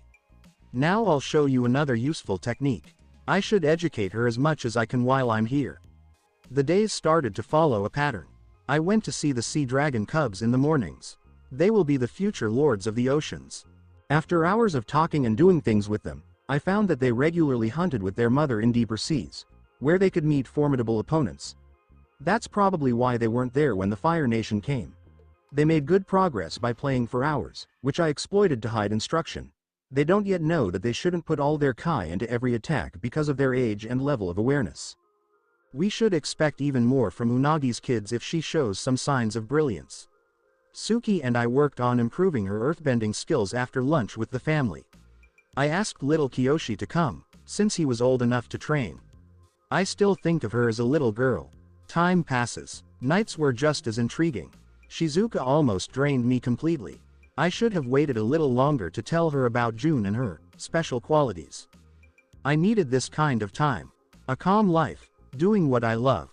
Naruto is the head of a big tribe, thus he often has to deal with emergencies. Wan is at the center of a lot of curiosity and can't relax, even when she meets with Ursa. Naruto, who is immersed in books, is pushing his intellect to the limit to get the information we need as rapidly as he can. There is a lot of pressure. You're safe to sell koi for 50 to 70% more. I remembered to tell the fishermen about the prices I had seen for their fish. Traders still have significant demand from customers, even though they mark up the initial purchase price by 3 to 4 times. Let them share the profits. I only now understand why this made me mad. Kyoshi Island is one of the places I feel closest to. It feels like home to me. Some of the money that local fishermen make goes to the village. I know the names of everyone who lives here, and I want them to do well. I wish they would just take the money, I thought. Pride. But there are other traders I know who buy specific things here at high costs and then send me the difference to cover. Don't do it too often or too openly. That's the trick. I couldn't help but tell myself, what a nice person I am. Roku's paw. I hope to stay on Kyoshi Island for at least another week, but I know myself well enough to realize that I might stay much longer. So, I made up my mind and moved on. Write more often, Shizuka murmured as she left, as if she were trying twice as hard to find someone to take her place. I told Suki, don't forget to practice your earthbending.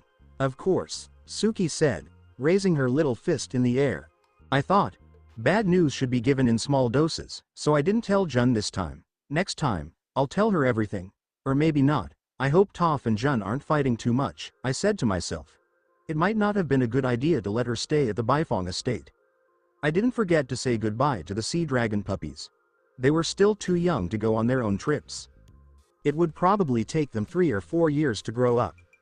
The next place I wanted to go was the huge northern territories of the Earth Kingdom. There was a settlement near the Northern Air Temple where a genius engineer, inventor, chemist, and scientist lived. He should be there because it makes sense. It's hardly conceivable that they would have traveled all the way from a faraway place after a big flood. I hoped that nothing awful had happened and that the mechanist was still alive. So, I tried not to worry about the chance that warriors from the Fire Nation would come to his hamlet or that another natural disaster would happen. I had been traveling over the huge continent for years, visiting almost every city and knowing where around 70% of all the villages were, but I still hadn't located him. I got to the northern portion of the continent after a week of boring flying. The temperature in the air here was a lot lower than in other places. There were a lot of mountains in this area, which may have made it tougher for me to find what I was looking for. Along the road, I came across small settlements where people were going about their regular lives. I had already been to some of them, so I didn't want to waste time and just stopped at new ones. I asked the village elder, "Do you know someone who can easily fix things with earthbending?" "Indeed," he responded, adjusting his mustache with care. "We make it a point to visit him annually. He possesses an impressive mastery of various gadgets designed to enhance our daily lives." "Join me," he invited, guiding me into his residence. "Behold this remarkable piece." He presented to me a classic meat grinder, reminiscent of those utilized by our mothers and grandmothers. You turn the handle, and you receive minced meat. I can't fathom how we managed without it, he remarked with a click of his tongue. Could you please tell me where his settlement is? I inquired before the loquacious elder began to present something different. We are nearing the far north, the former residence of the airbenders, he remarked, thoughtfully scratching his head as he attempted to recall the details. Are you referring to the air nomads? I inquired. Indeed, those are the ones. He affirmed promptly. If you plan to meet with him, please exercise caution, he advised me earnestly. What could happen? I was not apprehensive about numerous threats, yet the possibilities were endless. This year has presented significant challenges, he remarked with a hint of disappointment. The glaciers have receded, leading to significant impacts on several villages. Tragically, hundreds are either deceased or unaccounted for. I sincerely hope that his village does not experience a similar outcome. Thank you for the information. I must take my leave now. I promptly shook the elder's hand and exited the house in a hurry. This serves as a reminder that prioritizing important tasks now is more beneficial than postponing them, I reflected. However, there always seems to be additional tasks that delay progress. I dismissed these negative thoughts and concentrated on increasing my pace. As I accelerated, my field of vision narrowed, making it increasingly difficult to perceive objects flanking me. However, my open eye, which heightened all my senses, still concealed mysteries. I recently discovered one of them. This capability allows me to maximize my vision, even under varying conditions, such as at this moment, while I am soaring at high speed and altitude. During my journey, I encountered numerous villages inundated to their rooftops. It appeared that there was a greater volume of water previously, however, over time, it has dispersed across the landscape. Small groups of individuals with their possessions proceeded in the opposite direction. The circumstances did not elevate my mood, prompting me to brace for the likelihood of not locating the mechanist. Mountain Village. A village with such an unassuming name may soon face the threat of extinction. The mountain river, located near the settlement and serving as its primary source of water and sustenance, had started to overflow swiftly, nearly encroaching upon the houses. Individuals with serious expressions swiftly collected their most important and valuable possessions. However, they all held a common concern: it was improbable that they would endure the tumultuous flood. The river extended for several kilometers, and even if had they departed a day earlier, their likelihood of survival would have increased to merely 30%. How could you not notice this? A poised 30-year-old woman addressed the two young men, who lowered their heads in embarrassment. We were unaware, Miss Rin, one of them stammered. A significant section of ice exhibited a hollow formation, where water had been gathering over the course of a year. From the front, it was not apparent. Today, we observed the ice diminishing, with multiple small openings already forming. He acknowledged his oversight, yet the past remained unalterable. Very well, the woman stated decisively, swiftly restoring her poise. If they managed to survive, she would have ample opportunity to address their actions later. Time is of the essence. Please return to your families and assist them with packing. We will be departing the village in 15 minutes, she instructed firmly. Will everything be all right, mother? A 9-year-old boy inquired as he cautiously emerged from behind the door, his features mirroring those of the woman. Yes, we will manage, she stated, promptly concealing any negative emotions as she looked at her son. Are you prepared? She inquired softly. He nodded thoughtfully, displaying a sense of pride as he presented his small backpack. We will focus solely on the essentials, he stated. Where is your father? She inquired, although she was already aware of the response. He is currently engaged in some projects in the workshop, her son responded promptly. This could continue indefinitely, she remarked, shaking her head. I will retrieve him myself, she determined, making her way toward a distinct wooden structure. At that moment, the future renowned inventor, seemingly unaware of the looming threat, was completely focused on collecting his most important notes. In the background, 3 faint pops were heard.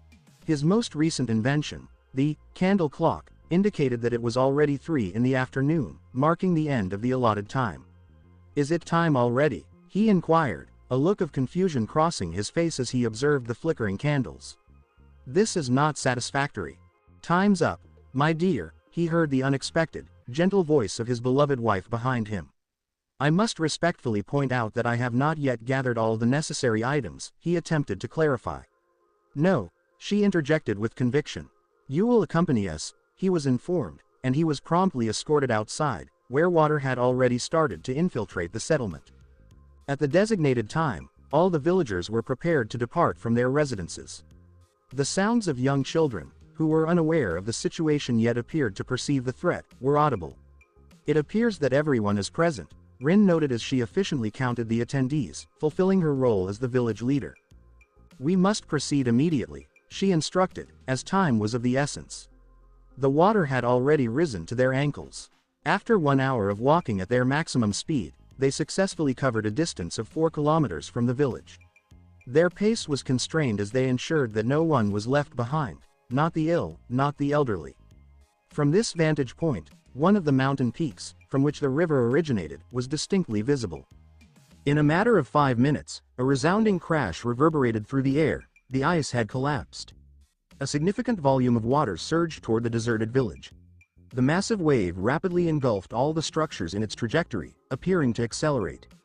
Hurry, hurry, the villagers called out, motivating themselves and each other. Soon, they recognized that the water was moving at a significantly faster pace than they could manage, and they were unable to escape its flow. As they assembled, they commenced the process of bidding farewell. Even the men, seasoned by experience, shed tears as they conveyed their deep affection for their children. In the next life, I assure you that I will dedicate more time to our relationship, the mechanist expressed to his son, acknowledging the moments he had overlooked in this life. The water approached steadily, 100 meters, 50, 20. The adults embraced their children closely, harboring hopes for a positive outcome within their hearts. In an instant, it seemed as though the very ground had vanished from beneath them. A few individuals unexpectedly dropped to the ground. We have arrived, a raspy voice announced. The villagers opened their eyes, gazing down in increasing astonishment at the tumultuous force of nature beneath them. Roku, in the same place, the same time.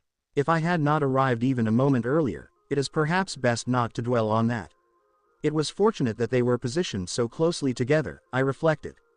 It provided some assistance. The objective was to elevate a substantial mass of earth in the shortest time frame, and it proved to be a considerable challenge, even for my capabilities. Thank you very much. The woman who regained her composure was the first to approach me. Indeed, we are thriving. Congratulations. Thank you. Thank you. The villagers gathered around me, and amidst the crowd, I spotted 2 familiar faces, the mechanist and his son. The individuals required some time to regain their composure. At that point, I had already made my introductions to everyone. Ultimately, I discovered the name of the inventor. I found it challenging to continue referring to him by his nickname from the cartoon. Ran, recognized as the mechanist, was an individual poised to propel the advancement of the world. His insights and reflections appeared to be significantly advanced for his era. After just 5 minutes of conversation with him, I was able to draw that conclusion. What were you doing so far north? Rin, who turned out to be Ran's wife, inquired with a hint of caution. If you prefer not to share, that's completely understandable, she added promptly, likely aiming to maintain a courteous demeanor towards the individual who had rescued them. I was indeed seeking your husband, I acknowledged. To prevent any tension in the atmosphere, I promptly remarked, I've heard about some of your husband's inventions, and they're truly remarkable. I said with genuine sincerity, noticing a proud smile emerge on Rin's face. The Baifeng family is prepared to allocate any necessary resources to support his creative endeavors. The individuals in this area were largely unaware of my background. After all, this was a remote location, and not all information made its way here. It was widely recognized that the Baifeng family was well known. She paused thoughtfully. I do not require an answer at this moment, I acknowledged her challenge.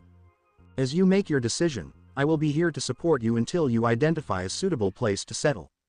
Through additional discussions, I discovered that Rin was equally intriguing, nearly matching her husband's level of interest. With her keen understanding, she assisted him by effectively organizing his notes and records, complementing his vivid imagination.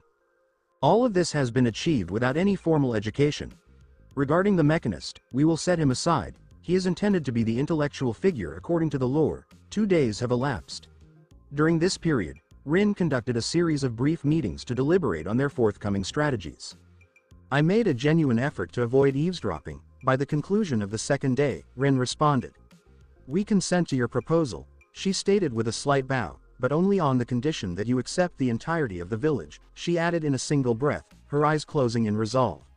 This would be viewed as bold, requesting something from the individual who rescued them all, proposing a favorable arrangement while insisting on additional stipulations in exchange. Certainly, I responded without hesitation. She appeared to pause momentarily. I stated that it's fine, I reiterated. Your kindness will always be remembered, she stated. It's perfectly fine, truly, I smiled. Lao would have taken the same action in my position, I reflected, particularly considering that the expenses would be covered by him. A quaint village located in the southern region of the Earth Kingdom. Once a declining fishing village, it has started to witness a revival. The residents, who had not encountered traders in years, were now observing the arrival of essential goods for the second time in 2 months. This initiative has led to the revitalization of abandoned farmland. I believed the Baifeng family to be as lacking in substance as the other affluent families, offering nothing but hollow assurances, remarked one of the village's oldest residents. I appreciate the opportunity to reassess my previous perspective. Indeed, following the visit from their caravan, notable changes began to occur, concurred his similarly aged companion. I have heard that they are also visiting neighboring villages. Numerous overlooked villages, disregarded by their authorities, were gradually experiencing a resurgence. All villagers expressed an extraordinary appreciation for one family, represented by a soaring boar. Lao had not made any hollow commitments, as it was evident to all. In an impressive span of 2 weeks, new routes were charted, including areas not indicated on any existing maps. Infrastructure was developed to facilitate improved travel and commerce. Several villagers believed that Lao was not generating profits and was, in fact, operating at a loss. Indeed, he encountered challenges, yet many were unaware of a fundamental belief held by his family: every endeavor has the profit potential when approached from various perspectives. The present family leader possesses exceptional business acumen, akin to that of his predecessors. His mindset was oriented towards identifying the most effective and lucrative strategies, resulting in a continuous increase in his wealth. In various towns and taverns, discreet discussions commenced, suggesting the emergence of a more significant matter ahead. It would be quite advantageous if Lord Lao were to assume the role of our ruler, remarked a patron at a local tavern, a diligent laborer who appreciated the occasional beverage. Lower your voice, his companion whispered urgently, casting a wary glance at a nearby table occupied by Earth Kingdom soldiers. They would likely welcome a shift in leadership, he dismissed. My eldest son has advanced in the army. He indicates that the boar's influence is expanding. Change is imminent, he concluded with significance. We can only hope this proceeds without any complications, his friend responded, nodding in agreement. It is imperative that we avoid internal conflict, especially with adversaries so close at hand. Everything will be fine. Change is always necessary, the man asserted. Stagnation is not an improvement. With a hint of inebriation, he remembered his daughter's remark: stagnation. Retirement no longer feels intimidating, he reflected. His son had demonstrated his capabilities, now formulating strategies at headquarters. His daughter had developed an affection for a Baifeng trader, who was currently assisting with the accounts and sending lavish gifts home. Approximately 30% of these discussions were initiated by Lao's representatives, engaging unwitting participants. However, even in their absence, individuals would have engaged in discussions on such topics. The Siwang Desert. In the arid and sparsely populated Siwang Desert, there are isolated settlements, some inhabited by sandbender tribes. Historical and contemporary disputes continue to create a divide between them. Certain tribes have remained in their desert environments for many years. Given these circumstances, they ought to have been entombed by the desert long ago, particularly in light of the significant shortage of drinking water, or even basic water supplies. In proximity, more suited creatures lie in wait, anticipating human flesh. The true rulers of the desert are the sand sharks. Adults can reach sizes comparable to airships. A select few have the capacity to consume an entire mid-sized tribe. On land, sand sharks dominate. In the air, wasp vultures preside. These large insects inhabit the desert, posing a significant threat to the local wildlife. They primarily consume carrion, though they will accept fresh meat when in need. Such challenging conditions hinder artistic expression and the establishment of statehood. Humans demonstrate remarkable adaptability. Settlements endure due to the presence of giant beetles that were domesticated by traders centuries ago. Their dimensions and 6 robust legs render them exceptionally suited for transporting loads significantly exceeding their own weight. Historically, the beetleheads were the first to domesticate them. As one of the oldest trading tribes, they played a crucial role in ensuring the survival of others in the harsh desert environment. It is said that their beetle-like headgear has origins tracing back to the time when their ancestors resided underground. To safeguard against giant helicorns, they designed hats that mimicked sour beetles, which the helicorns tended to avoid. Following the planet's energy crisis, helicorns have diminished in size, now taking on the appearance of small lizards, yet they remain venomous. The headgear established its identity, representing centuries of trust to trading partners. "Father, do you believe it was prudent to accept these terms?" inquired the youngest son of the current beetlehead chieftain. "You have yet to experience the outside world. The individual we serve now possesses significant influence," his father responded, maneuvering his large beetle. "However, we will generate almost 50% less income. Additionally, we will need to venture deep into the desert, which poses significantly greater risks," the son contended. A beetlehead's life is inherently fraught with danger. What reason is there to decline the support of the Bifong family? The father inquired with composure. Observing his son's difficulties, he remarked, "Indeed, we may sacrifice some profit, but we acquire goods vital for survival in the desert. Our mission holds great significance. Before long, all tribes will seek our trade, even in regions where sandbenders hesitate to venture." Lau's plans took into account the desert's limited population while ensuring the support of the beetleheads. "We were already held in high regard," the 16-year-old remarked dismissively, draped in fabric. "My time is limited," his father stated, acknowledging the situation at hand. Life presents various challenges. During difficult periods, one can consistently rely on the flying boar, he remarked, considering the future.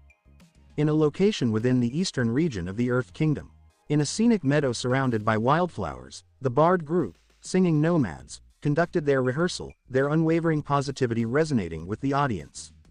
Despite their unique characteristics, they garnered a following throughout the Earth Kingdom. To the harmonious blend of banjo, flute, and drum, they rehearsed a new performance they anticipated would resonate deeply with the audience. The Boar family fosters a sense of harmony. Chong, the leader and skilled musician, poet, and bard, improvised. "Life. What preceded this?" he inquired casually, overlooking earlier lines.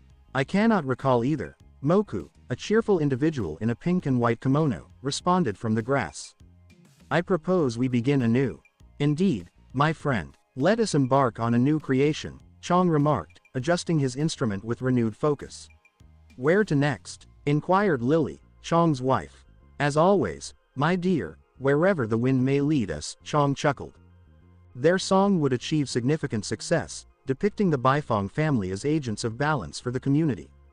Ba Sing Se, Middle Ring. Within the impregnable city, renowned for its unbreachable walls, life flourished despite the attempts of Fire Nation warriors. A man deeply committed to the future of his community addressed an audience outside Ba Sing Se University, situated in the Middle Ring, which serves the middle class. "Citizens, we face a dire situation beyond our borders. Our leadership is not forthcoming with the facts. We must come together to assist our neighboring provinces in countering the aggressor. Lives are being lost every day, let us stand united," he proclaimed, his attire indicating his status from the lower ring. "He is not making an impact," some passers-by remarked. They were aware of the reality outside Ba Sing Se's walls but did not possess the resolve to take action. The middle ring held a deep apprehension towards the city's secret police. What is he even saying? Who allowed this individual near respectable company? Most ridiculed, doubting the assertions of a man in need. In a matter of 5 minutes, 2 agents from the Dai Li organization made their entrance. "Kindly refrain from disseminating inaccurate information," one asserted firmly, grasping the man's left arm.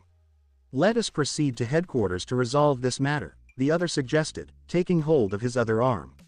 "Individuals, the Dai Li are responsible. They conceal the truth," the man exclaimed, resisting, until his mouth was silenced. They swiftly incapacitated him in an alley with precision and efficiency. "What is the current count?" one agent inquired. "This marks the 3rd occurrence this month," the other responded with composure, hoisting the body over his shoulder. The situation arises from Baifeng goods. Their representatives arrive with their inventory, but Lao is not at fault. Individuals brought this upon themselves. It is imperative that we intensify our efforts. Halting the supplies is not an option, as it could lead to unrest due to hunger. The residents of the lower ring were primarily individuals displaced by conflict, possessing a clear understanding of the reality of their situation. They chose to remain silent to safeguard themselves and their loved ones. The influence of the Dai Li was extensive. The Dai Li typically responded more swiftly when the truth was revealed. However, at present, all agents were occupied with a mission assigned by their leader, known solely to a select few.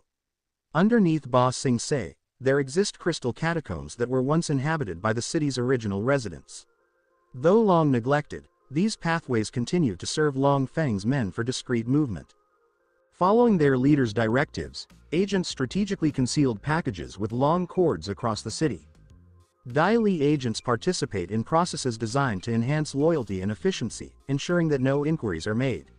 Captain, do you think we might be overstepping? There are times when these procedures may become less effective. The leader knows best, the captain asserted, directing a firm gaze at the sergeant. You demonstrated potential. Unfortunately, it appears that it will remain unfulfilled. He gestured to his team, who then secured the sergeant.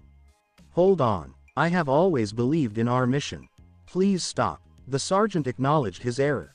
You will find him beneath Lake Laogai, the captain remarked, already feeling remorseful that such a talented individual had deviated from their core values. 1. In the training facilities of the Fire Lord's palace. The bright, sunny day was not particularly suitable for engaging with heavy books, especially on what was nearly the sole day off for Azula and Zuko. I positioned myself at a modest table, sheltered by the extensive branches of a large tree. The aromatic tea engaged my olfactory senses, enhancing my overall experience. I recalled an article one had encountered in a prior phase of my life, one that I discovered while seeking something to engage my interest. It asserted that the most dependable and lasting anchor for our memories is scent. The aroma of wildflowers brings to mind memories of summer vacations in the countryside and the carefree days of youth. Consuming tea represents a connection to my previous experiences. I recall enjoying it frequently while seated at a table with individuals who were likely significant in my life. My memory contains some gaps, yet even in their absence, the thoughts bring me a sense of warmth and comfort. What does the name Zato bring to mind for you? A weathered voice interjected, breaking my concentration. Was it Lo who inquired? Or Li? I find it challenging to distinguish between them, as their essence is remarkably similar. It seems that one cannot pass away without the other inevitably following in a short time. One day, Ozai assessed his children's educational programs and found them lacking for members of the royal family, who are expected to consistently excel beyond all others.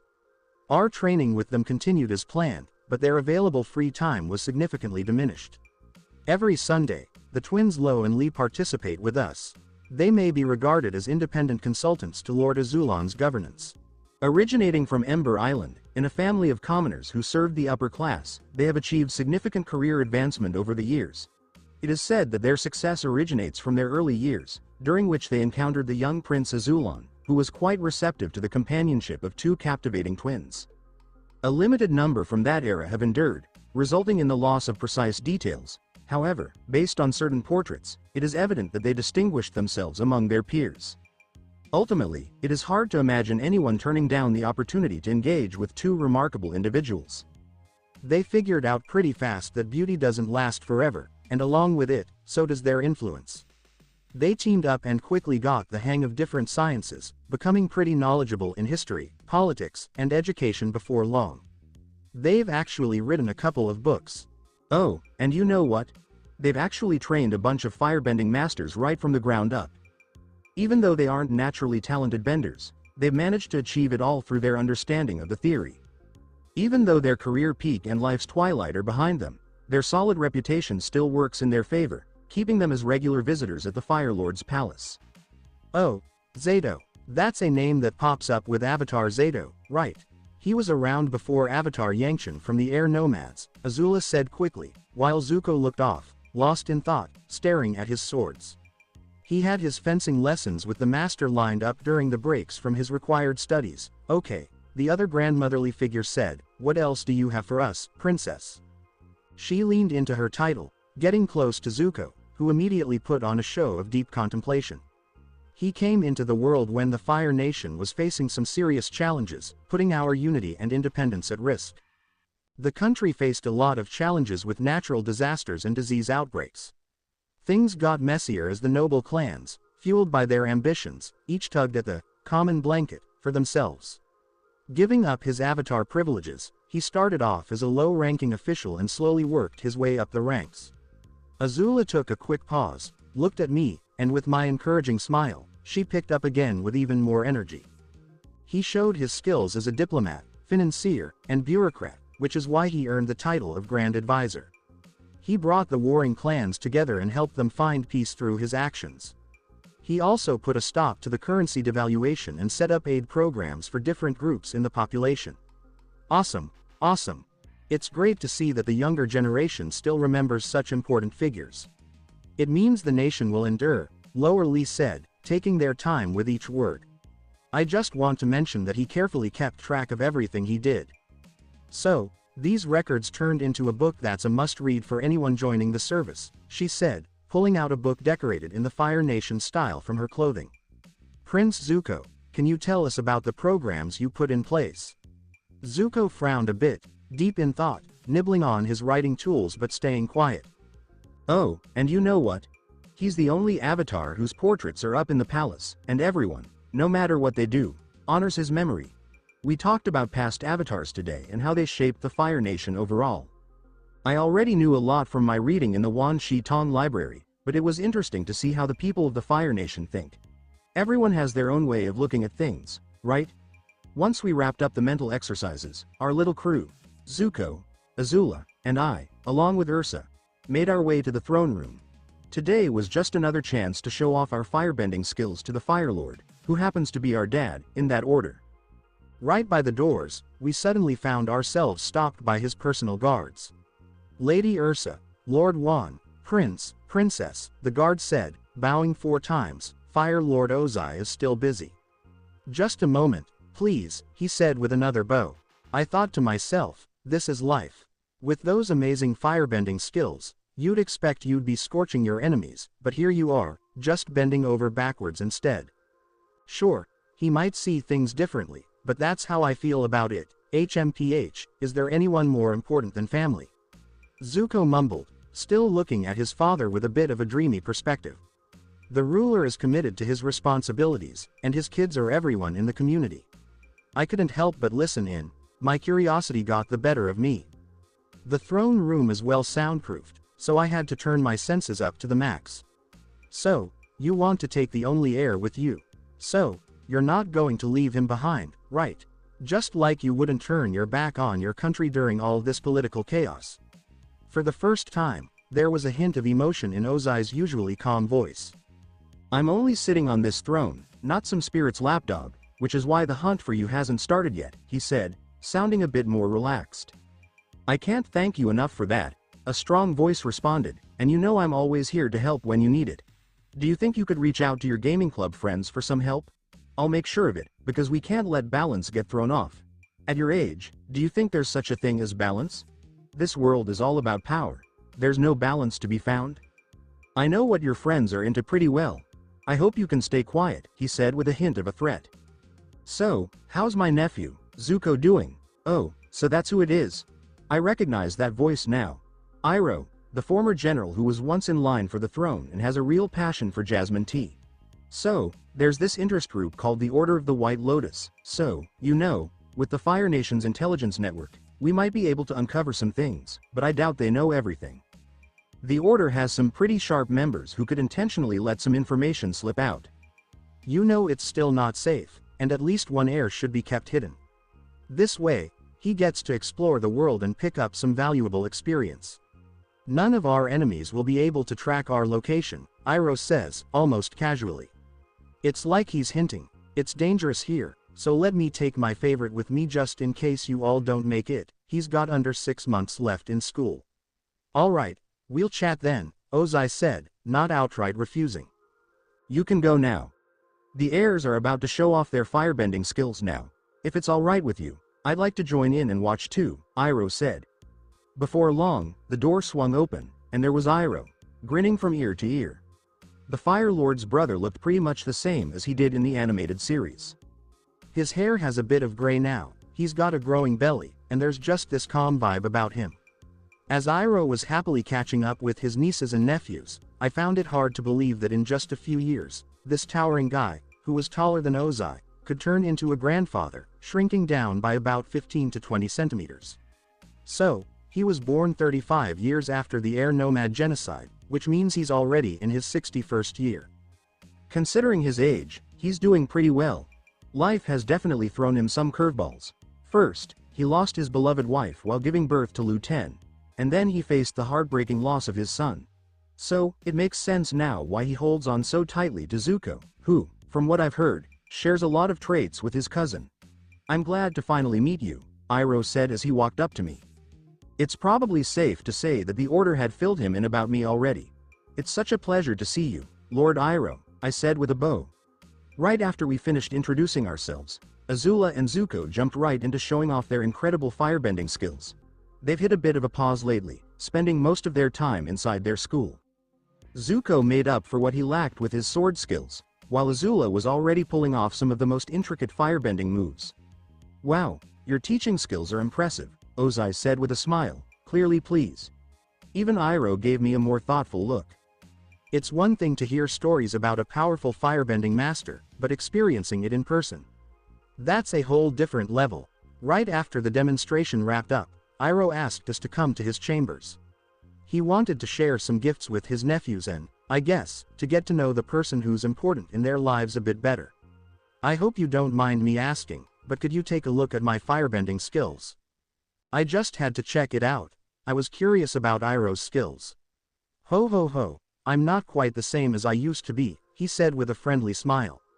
"Uncle, let's see those awesome techniques of yours." Zuko's eyes sparkled with excitement, and even Azula, no matter how she felt about him, couldn't help but recognize his strength. Okay, you've got me," he chuckled, his laughter spreading warmth all around. "There's just not enough room here to let loose, let's just skip over the big, fancy techniques." His chambers were just right for his status, giving us plenty of room for our little sparring match. As I focused on my breathing, I started to move that fiery energy through my Kai paths, which had definitely thickened over the years of practice. Before long, the day will arrive when I transition into a more energy-based form of existence, all while keeping my life force intact. The regular fire I sent out was quickly blown away by the Dragon of the West. His attacks didn't even come close to hitting me. Right away, you could see the signs of mastery in the dancing dragon. Iroh glanced at me, clearly surprised, as he seemed to recognize the style inspired by the dragons themselves. One of the key signs that you've mastered something is when you can take a technique that's given to you and send it back with your own twist. Well, it didn't quite turn out as epic as I was expecting. We just traded different firebending techniques, tossing them back and forth. "Watch out," I said, as my hands started to move in a nice, smooth circle. Little lightning bolts started zipping along them right away. "I'm proud of this, I've created lightning. It's gotten close to how it naturally appears." "Wow, that was an amazing execution," Iroh said gently, taking on a more serious tone. Once the technique was all set, it zoomed ahead. Iroh skillfully caught the lightning in his crossed palms. Before I knew it, one hand was behind him, while the other was poised to send my attack right back at me. I knew he would come through, just like always. "The future is all about the young," Iroh said with a sigh as we wrapped up. "If the chance comes up, we could have a proper showdown, but what he's shown so far is good enough for a basic evaluation. When it comes to skill and power, I'm definitely on par with him.